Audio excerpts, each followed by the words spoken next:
परचून अकबर साहब ने ये कहा रात को 11 बजे से पुलिस आके मारम पीट कर रहा है, ये सब सारे ऐसा बहुत तकलीफ हो रहा है, ये ठीक नहीं। मैं वादा कर रहा हूं 1 बजे तक हैदराबाद शहर में, हैदराबाद, राचकोंडा एंड साइबराबाद पूरा कमिश्नरों को 24-25 तारीख को मैं बुलाया था, बात किया था।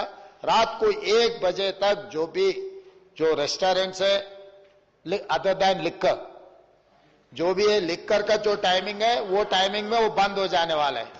दारू के मैं थोड़ा खिलाफ हूं, जितना ज्यादा खुला रखे तो उतना ज्यादा पी लेंगे लोग, इसीलिए दारू समय पर मैं बंद करवाऊंगा। बाकी के जितने भी है सबको जो 1 बजे तक मैं ऑफिशियली ऑर्डर दे रहा हूं, कोई तकलीफ नहीं होने वाले है।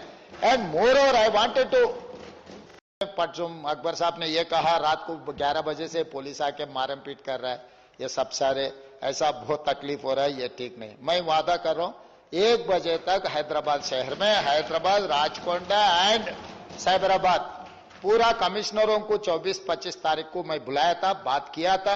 रात को 1 बजे तक जो रेस्टोरेंट्स है अदर देन लिक्कर, जो भी है लिक्कर का जो टाइमिंग है वो टाइमिंग में वो बंद हो जाने वाला है। दारू के मैं थोड़ा खिलाफ हूं, जितना ज्यादा खुला रखे तो उतना ज्यादा पी लेंगे लोग, इसीलिए दारू समय पर मैं बंद करवाऊंगा। बाकी के जितने भी है सबको जो 1 बजे तक मैं ऑफिशियली ऑर्डर दे रहा हूं, कोई तकलीफ नहीं होने वाले है। And moreover I wanted to